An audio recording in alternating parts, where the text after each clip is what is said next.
Welcome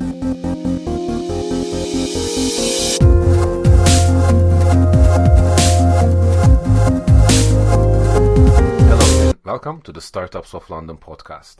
I'm your host Ozan and the founder of Startups of London. Today I'm joined by Charles Brecque, CEO of Legislate.tech. I've done some research on them, and from what I could gather, Legislate provides lawyer-approved contracts on a budget. They offer a monthly subscription, and you can create contracts starting from £10, which is amazing. You can create and electronically sign your documents from a single place. Welcome, Charles.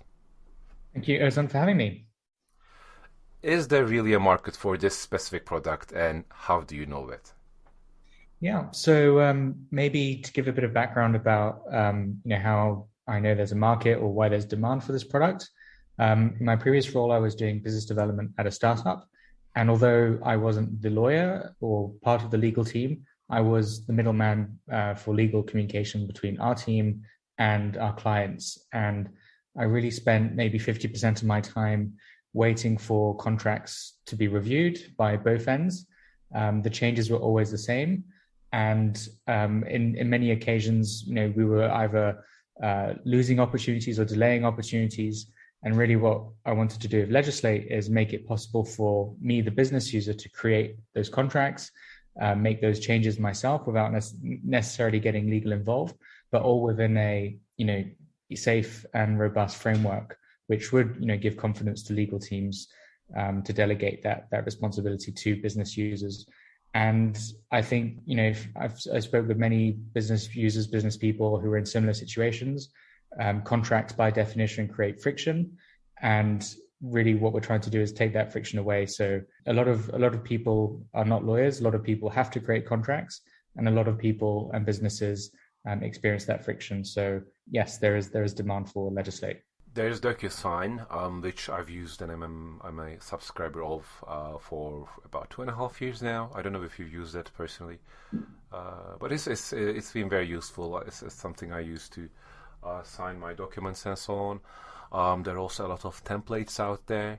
And on the other end, there are these expensive legal services where usually people charge by the hour, and the costs can ramp up pretty quickly there. But there's a reason why they're expensive, right? Because a legal professional has to spend their working hours on it. So my question, I guess, is how do you deliver the same value or a similar value without a lawyer spending this type of a time? How does the system work exactly?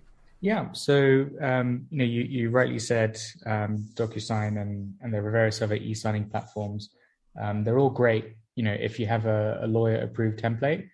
But even once you've got that template, you very often have to make amendments or tailor those templates. So if you use a legal firm, you'll pay that one-off fee and then have to do those template amendments yourself, which isn't ideal. And if you're using an e-signature platform, then ultimately you will have spent that budget on a template before that anyway. So in both cases, it's kind of prohibitive for a lot of small businesses and a lot of entrepreneurs. And really what we're trying to do at Legislate is, take a step back and really offer an end-to-end contract creation, signing and management experience. So we offer, we have a whole suite of templates, which are lawyer approved, and we maintain them and we keep them up to date. But more importantly, we offer, thanks to our technology, a whole lot more flexibility in terms of how you configure the contracts and how you tailor them to your specific requirements. And those requirements, we identified them based on our initial research, but also based on customer feedback. So the idea is that when you're creating a contract, you don't ever need to insert your own clause. You don't ever need to make any edits. You just simply need to change your answers in a form, and the form will update the contract in Legislate automatically and in a way which is safe and robust, so that you don't need to worry about something not being enforceable or something being inconsistent. So that's how we create our contracts. But then post-signature, the e-signing, I won't touch on it because it is very, it's just what you'd expect. But post-signature, we really make it easy to track the data in your contracts. We can help you, search for any type of contract that you've created based on any contractual term. So you can answer questions like, how many of my employees are on a 30-day notice period, or how many employees report to a certain line manager. You can answer those questions in 2 clicks, and for any type of contract that you've created on Legislate. So we really offer a full end-to-end experience, and our focus is, a lot more on the data in your contracts, how you track them, and in the future we want to make that data exchangeable with the other systems that you work with, so that ultimately we're really taking the friction out of contracts. Okay, so as far as I understand, the lawyer approval happens before I come into the picture as a picture and do any customization. Is that the case? Yes, that's right. And because we've mapped out the possible customization options, we can guarantee that those options are correct and that they'll also be assembled consistently. So we've got rules in place for each contract type to ensure that there are certain combinations of parameters that can't happen, because otherwise they would be unenforceable or illegal. Okay, so I think the next question that makes me kind of think about how this works is, if my use case as a potential user of your platform is, let's say, is a path well trodden, a lot of people have walked on it, it's a similar type of a template, then I can see how this would work, and I can see how this would save time. But if the contract that I am trying to put in place is somewhat of a black sheep, is more different than the industry standard, let's say I'm offering a service whereby I would like a certain percentage as an affiliate fee, a certain percentage as a success fee, and the service that I'm offering is a mixture of recruitment and consultancy services. So it's not your very stereotypical contract. In that case, how would that work? Can you walk me through that? Because that's the bit that I don't fully understand yet. Yeah. So because we guarantee that our contracts are lawyer approved, we provide the templates. So we don't currently offer the option for you to provide your own templates, because we don't want to review everyone's contracts. Yeah. And at least that's not our business model today. And the only times where we do allow our users to provide their own templates are if they, for example, have their own legal counsel and they waive us from that responsibility. But in terms of our approach to dealing with specific contracts, it's on a case-by-case basis. If, for example, a specific customer needs a type of contract where they might be creating many versions of that over on a monthly basis, then we can definitely go through a legal process to add it. But it will never be in that case the client's raw contract. We take the requirements, and I first of all look at what contracts do we currently offer, which of those contracts can be tailored to that specific situation first, and if it can't, then we would go through a legal process if it makes sense. But I'd say the real use case for Legislate today is for high volume, low value contracts where you are maybe changing a couple of parameters each time, but it takes time, and there's also value in tracking that data. So another use case that we in terms of our customer base, 50% is in business, so mainly employers. They'll be using Legislate to track the data in their employment contracts, and understand, what is their total payroll when you factor in the pay increases. Yeah. When are the notice periods? How long are the restriction periods? You can even do very, very granular gender pay gap reporting, because yes, we can report automatically on the differences in salaries between genders, but we could also go deeper and understand if actually the restriction periods are the same, or if the terms are fair. So we that's the type of reporting that we do for employers. But another part of the business is focused on property, and we have a lot of landlords, letting agents, property managers, again using us to track their total rental income, track break clauses, when they might be coming, and what risk that presents for their annual income, and then finally making that data exportable in spreadsheets, so that they don't need to go to their finance department to get answers to those questions. They are empowered to answer those questions themselves because they have control over the data. So that's really the focus. I'm actually a big fan of what you just said, the data collection and insight generation part through a contract is something I've actually never heard of, and I've spoken with a lot of businesses. So I think that's a very unique and very valuable piece of information that is generated automatically in a way. You don't need to do anything else other than people are already working on their contract. So that seems like a very good idea from where I'm sitting. Also, on my previous question, if I'm getting this right, it works. The use case, I can imagine this working very, very well for a business owner, and this is their platform for employee contracts, as you said, also for letting agents and people who have recurring structure, a recurring theme to their business. I think this would work well. On the other hand, if someone is looking to really personalize the contract for a very specific case, let me give an example. For instance, last year, or perhaps a year and a half ago, I've worked with a company where I was acting kind of like a fractional chief people officer for some of the key issues they had. And I had a contract that defined the scope of the work, what happens if things work out. And in my experience, and I think signed upwards of 30 or 40 contracts in the last, I would say, 7 years. The most important thing that a contract does is it describes what happens when things don't go according to plan. I don't know if you would agree with that as a legal professional, but that's my business perspective, I guess, on the matter. So for those cases, those are not your target market. Am I getting this right? Or Yeah, at least right now? Sure. I mean, so just to confirm, I'm also not a legal professional. I actually studied engineering, but amazing. But we have a legal team, of course, who are qualified. But you're right. You know, what's wrong with contracts is often what's not in the contract, and also, you know, as you said, contracts, you only really go back to them if something goes wrong. Maybe you need to end the contract. Maybe you need to check the payment terms, etc. So that's absolutely right. So really, what we're trying to do is we're trying to provide the same, you know, gold standard quality of contract templates that you source from a law firm or a lawyer, so that you have all that protection. And we've done it in a way so that you can adapt it to your specific requirements. But the templates that we provide are, you know, standard. We do simplify the language and we do standardize so that there shouldn't really be any negotiation or, you know, any talking points, because it's fair and it's standard. Which means that by default, that tends to be applicable to, you know, low value, high volume contracts like employment tenancy agreements.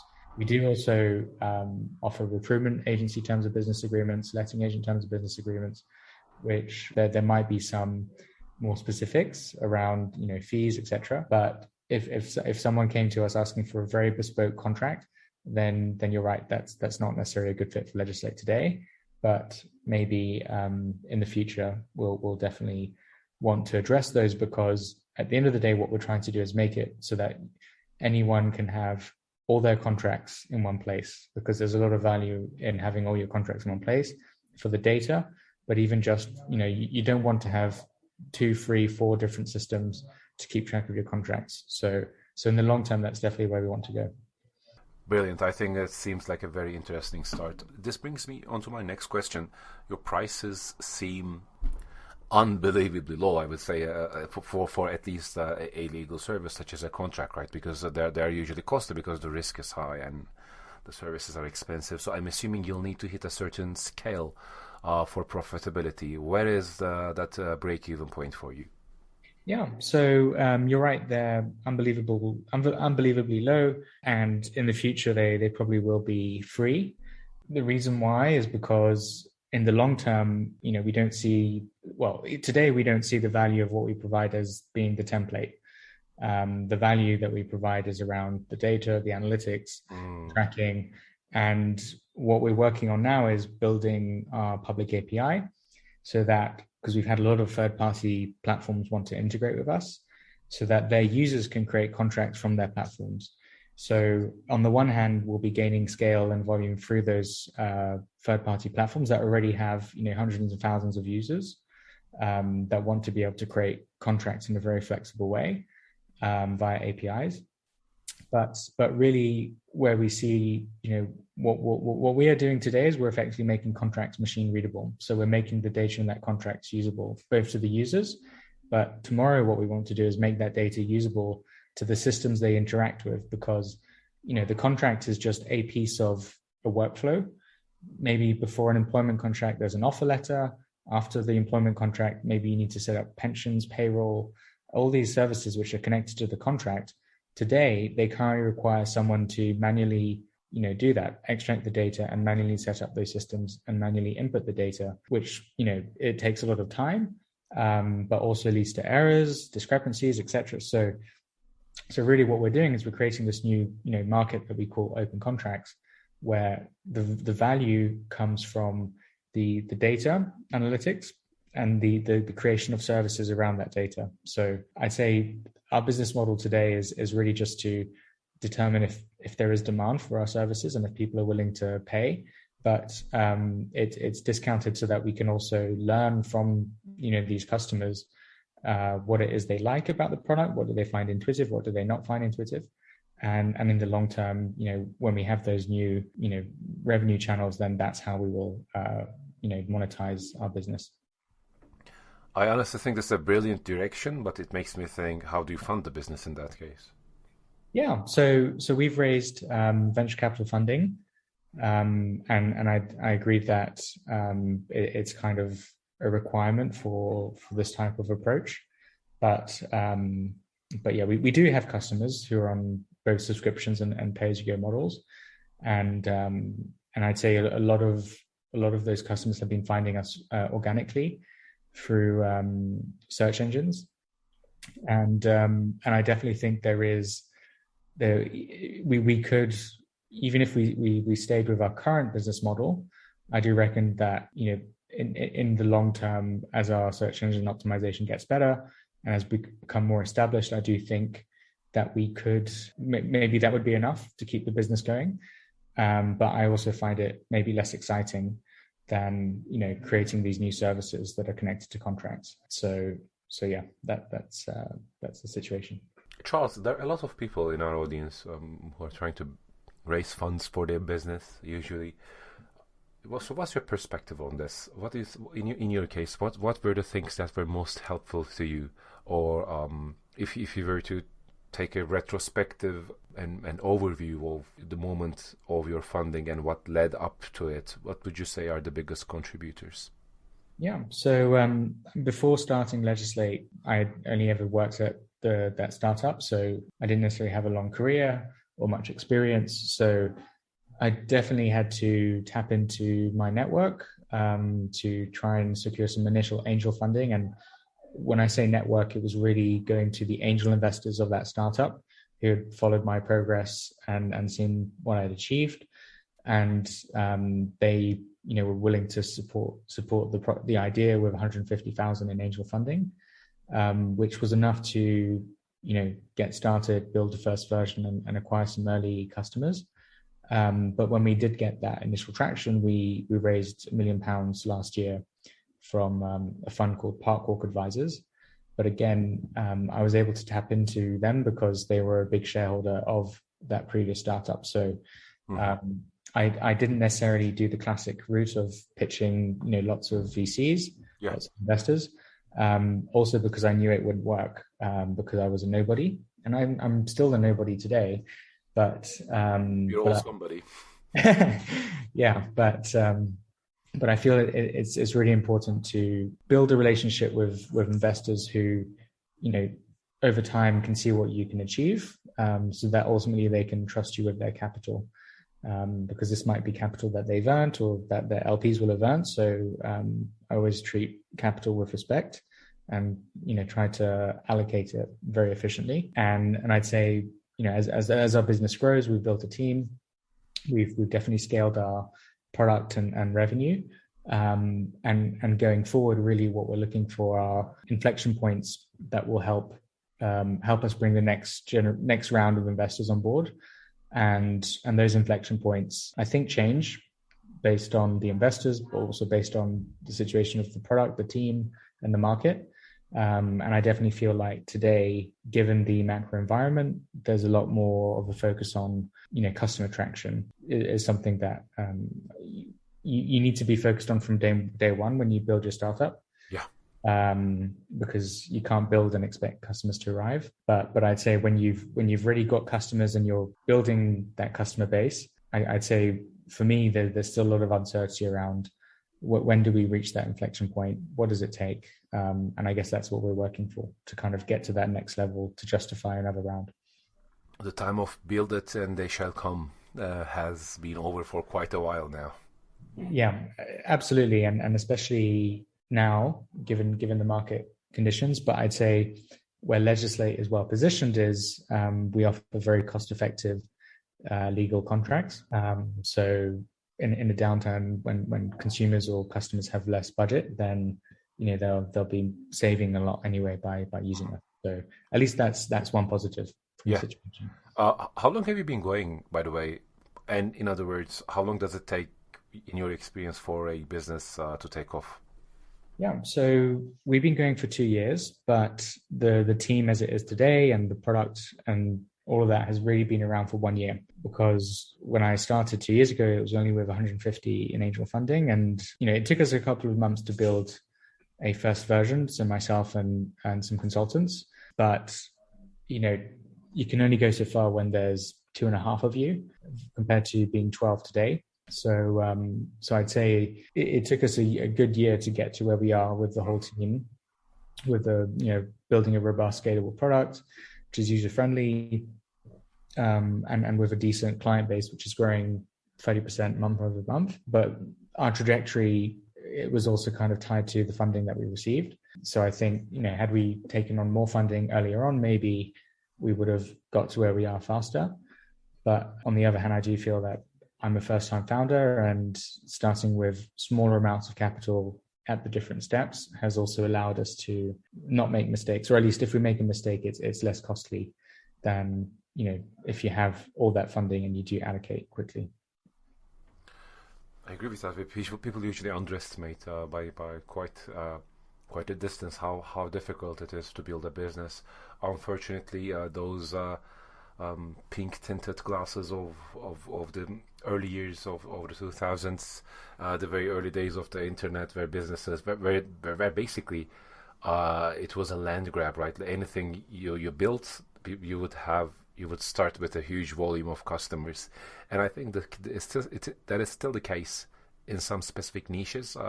For example, when TikTok has just launched, there was an imbalance, I would say, an extreme imbalance of content consumers versus content creators, favoring the consumer side.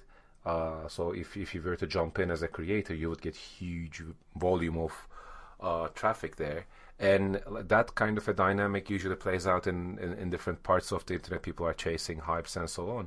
But when it comes to building a startup and a business, it seems some of the energy and enthusiasm and, for lack of a better term, the greed of building and making a huge income through a business has shifted more towards things like Web 3.0, the NFT space, to a certain extent, cryptocurrencies, and people are chasing different dragons, I guess, now. Like, would you agree with that in your observation? What do you think?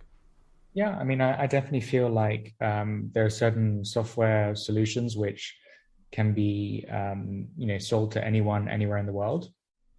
And obviously, those are great solutions because it means, the markets are huge, but it also means that you can start selling to them, anywhere. You can start selling to anyone, anywhere from day one, and that really applies to very vertical specific software solutions. Like a very basic example would be like a video editing tool that can be sold to anyone. Whereas in our case at Legislate, we offer a contract creation platform. So we obviously believe that we are servicing a huge market, but today, right now, we're only focused on England and Wales, and we can't actually go beyond England and Wales because our legal team right now is only qualified in those two in that jurisdiction, and we could obviously choose to scale internationally by purchasing templates or maybe even outsourcing some of our legal, but we're just not ready for that yet. And so I feel like you're right. There's definitely a lot of hype around certain niches, and those are areas where you can go fast, go quickly with funding. Whether it's paying for ads, whether it's just knocking up very quick software.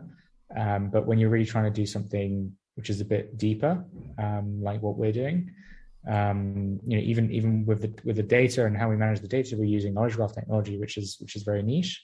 It takes time, but it's really powerful. Yeah, I think it's just a reality. But in the longer term, these businesses that take longer to build, they can grow. They can become much bigger than anything which is just very very focused, very short term, etc. Indeed. Are you hiring for any roles for the people listening out there? So we will be hiring. We will be expanding our knowledge graph team, which is basically just a branch of AI, which does the opposite of what machine learning does. We're also growing our software development team, and we'll also be growing our legal team so that we can add more documents to our platform. Amazing. Charles, thank you very much for joining in this chat. It's legislate.tech for the audience out there if you'd like to visit their website. In my next contract, I'll definitely take a look at your website and see if there's anything that matches good with what we have in terms of our needs, and we'll give that a go.